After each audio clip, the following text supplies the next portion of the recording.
Assalamualaikum warahmatullahi wabarakatuh dan selamat siang semua untuk Anda. Hari ini kita ketemu lagi di Komando Podcast dan saya Don Dinar, salam Komando. Oke, hari ini saya akan ajak teman saya yang notabene adalah seorang musisi. Dia musisi, juga arranger, pencipta lagu, dan ternyata dia juga adalah pengajar musik, ya. Dan banyak sih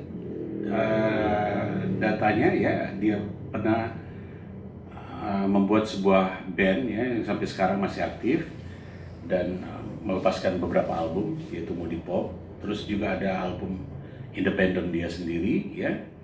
Dan pernah membuat sebuah musik pada production house untuk film, ya.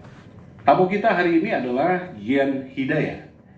Assalamualaikum, Gian. Waalaikumsalam warahmatullahi wabarakatuh. Apa kabar, Bos? Om Don, alhamdulillah kabar baik. Hari ini baik, ya.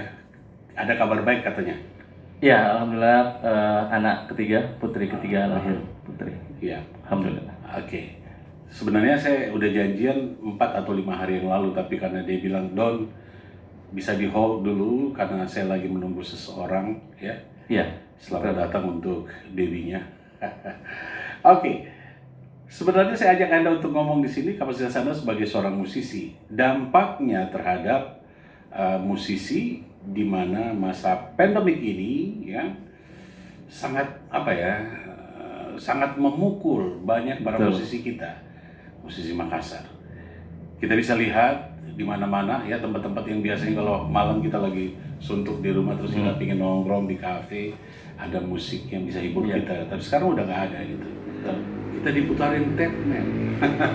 Diputarin MP3, aduh. Oke, ya, menurut Anda, Iya. musisi, pandemik, apa sih kaitannya dan apa hubungannya gitu? Iya, 3-4 bulan terakhir ini sepertinya memang bukan cuma musisi ya, tapi hampir semua. Terus karena saya adalah seorang musisi, dampaknya ini sepertinya pukulan berat, Om Don. Pukulan berat, Sepertinya ini uppercut, hook. Karena tidak hanya menghantam dari satu sisi, tapi banyak sisi, termasuk sisi ekonomi, sosial, dan lain sebagainya. Terus musisi di tempat-tempat hiburan yang selama ini aktif bermain itu tiba-tiba blank, ya. hilang sama sekali. Teman-teman yang aktif memproduksi musik juga begitu, yang aktif di beberapa PH juga begitu, hampir semua terdampak. Dan saya pikir mungkin hikmahnya adalah kita harus lebih bisa beradaptasi lagi, karena kita nggak mungkin bisa ngelawan hal-hal yang seperti ini di luar kemampuan kita. Tinggal bagaimana kita mungkin bisa beradaptasi, Om Don. Karena adaptasi kita yang akan menentukan seberapa mampu kita bisa survive di era seperti ini. Iya, tapi saya tahu musisi itu adalah tempatnya orang-orang kreatif, dan kemarin saja saya menonton sebuah konser, ya. Gak apa-apa saya ngomong The Sigit, dan harus membayar uang 100.000 rupiah. Saya mendapatkan masker, ya. Saya mendapatkan baju kaos. Terus nontonnya virtual, man. Ya. Inilah saya bilang sisi kreatif dari kelompok The Sigit, ya. Dia udah nggak bisa tampil konser, tapi dia bikin virtual. Betul. Terus di Makassar emang seperti itu. Iya, di Makassar juga seperti itu. Ya, ada teman-teman kita di Jakarta, Dian, ya.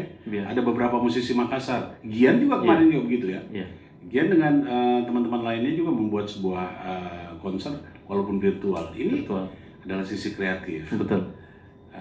Dan sudah teruji memang musisi ini adalah orang-orang yang terdiri dari orang kreatif. Apalagi kreatif yang akan 2 atau 1 bulan ke depan ini? Iya, sepertinya memang akan banyak hal-hal baru ya, termasuk beberapa, kalau saya lihat di luar negeri ada Joe Bonamassa yang mencoba mengemas sebuah konser virtual yang memang didesain sedemikian rupa untuk kenyamanan. Jadi tidak hanya menjual konser, kan kalau kita menonton konser di YouTube juga bisa. Saat ini kita bisa ngeklik YouTube, bisa nonton konser dimanapun, siapapun artisnya. Nah, saya melihat ada beberapa artis yang punya terobosan dari segi virtual seperti Joe Bonamassa. Dia melakukan itu sedetail mungkin, senyaman mungkin, sehingga penonton yang nonton di rumah itu sama nyamannya seperti mereka nonton konser, pada saat live. Jadi saya pikir musisi Indonesia pun juga harus banyak mengadopsi hal-hal yang dilakukan musisi-musisi yang bisa dibilang menjadi kiblat di luar. Karena Joe Bonamassa, kemudian John Mayer, mereka melakukan hal-hal yang belum sama sekali pernah terfikirkan sama kita gitu. Mendesain panggung pertunjukan yang memang ketika kita buka videonya itu memang kita seperti ada suasana nonton konser. Memang jadi kalau kita memesan seat di websitenya, kita memesan buat nonton bayar sekian dolar, itu sudah ada seatnya gitu. Kita ada di tempat duduk sekian gitu. Jadi kita virtual, jadi memang kita merasakan sensasi yang sedemikian rupa gitu. Jadi saya pikir mungkin memang kedepannya kita mesti beradaptasi dengan hal-hal yang sifatnya digital. Betul. Ya, saya kira itu udah kita lakukan, teman-teman. Orang-orang kreatif yang bekerja untuk tim pemenangan Munafri Arifudin. Ketika kita deklarasi kemarin, kita panggil 2 gemong dari Dewa, Ari Lasso dan Andra. Itu pun secara virtual. Ya. Sekarang pertanyaan berikutnya, Gian. Musisi, Pandemic, dan Pilwali. Ini sepintas kita nggak berpikir apa hubungannya, tapi ternyata dampaknya terhadap musisi besar sekali. Betul. Anda bisa ceritakan? Karena begini, sosok pemimpin nantinya akan sangat menentukan, bukan cuma pemberi wadah, memberi ruang apresiasi, tapi memang memberi support, sugesti positif bahwa ketika pemimpinnya mengerti tentang art, seni, itu bisa mensugesti orang-orang musisi, orang awam untuk perkembangan seni di kota itu. Jadi saya pikir ketika mereka paham bahwa memilih pemimpin bukan sekedar memilih orang yang akan duduk di tampuk pemimpinan, tapi memilih pemimpin adalah terhadap tanggung jawab dan apa yang akan kita lakukan nanti ke depannya. Karena kita musisi itu butuh orang yang memang tidak hanya bahwa saya mengerti seni, saya tahu main musik, tapi orang yang betul-betul bisa memberi sesuatu terhadap seni di kota ini. Ya, saya coba mau merangkai dan membantu Gian untuk berpikir. Musisi, Pandemic, dan Pilwali. Pilwali ini adalah lahan yang banyak dinikmati oleh para musisi. Jujur saya katakan, banyak teman-teman yang bekerja untuk event organisasi dandut organization dandut untuk bawa untuk kampanye. Dan ini adalah lahan. Itu musisi-musisi kita, musisi lokal juga ini jadi lahan. Tapi ketika pandemi, ini mungkin kaitannya ketika pandemi, musisi justru nggak dapat apa-apa gitu. Kenapa? Karena udah di warning sama KPU bahwa ini adalah peraturan, tidak bisa ada konser musik, tidak bisa ada orang melibatkan massa lebih dari 50 orang, dan inilah yang saya anggap menjadi sebuah pukulan. Musisi, Pandemic, dan Pilwali. Kalau Gian sendiri melihat sisi kreatifnya harus ada gitu. Saya tadi udah mancing Anda untuk bercerita tentang virtual. Kenapa sih kita nggak coba-coba bikin konser virtual untuk campaign? Seharusnya memang sudah ke arah sana. Cara berpikir kita saat ini memang sudah harus ke sana, karena bukan cuma undang-undang, tapi kan poin tertingginya kan kesehatan, keselamatan manusia. Sehingga memang nggak ada opsi lain, memang harus ke arah sana. Hal-hal yang berbau virtual. Kampanye pun harus virtual. Kampanye virtual. Dan saya pikir calon-calon yang ada sekarang pun yang harus lebih jeli lagi melihat bahwa potensi virtual itu justru sasaran tembaknya bisa lebih luas, bahkan ketika mampu dikemas dengan baik. Jadi harus harus buka mata juga. Gitu ya. Pemimpin bukan semata-mata karena ini adalah peraturan pemerintah, KPU melarang gitu untuk tidak melakukan, tapi di sisi lain para musisi juga ini harusnya diberi ruang gitu, ruang ini yang kita anggap mudah-mudahan bisa didengarkan untuk beberapa calon. Kenapa sih nak campaign juga harus secara virtual gitu ya? Tinggal mendesain sedemikian rupa sehingga orang betul-betul bisa dapat nontonan baru dan lebih nyaman gitu. Ketimbang nonton YouTube. Harus ada sesuatu yang lebih fresh ketimbang kita nonton YouTube gitu. Dikemas sedemikian rupa sehingga orang yang nonton betul-betul nyaman. Gian, saya mau ajak Anda compare gitu, Ya. membandingkan gitu. Sudah berapakah yang diberikan oleh pemerintahan yang kemarin, ya, sekarang, dan yang menjadi harapan Anda dalam musisi, Iya. untuk para musisi, ruang kreatif yang diberikan, terus kesempatan untuk para musisi dapat perhatian nggak? Iya. Dan harusnya ini diketuk di gedung DPR, Iya, bahwa betul. musisi juga menjadi Iya. dapat perhatian. Ada dua hal yang sangat vital ya, yang menurut saya sampai detik ini belum tersentuh. Iya. Pertama wadah, Wadah. kedua ruang apresiasi. Ruang apresiasi kayak bagaimana itu? Gini, semua negara-negara dan kota-kota berkembang di dunia ini itu memberikan apresiasi berupa award, penghargaan dan lain sebagainya dalam bentuk seremonial itu setiap tahun kepada insan-insan Setiap seni tahun, ya?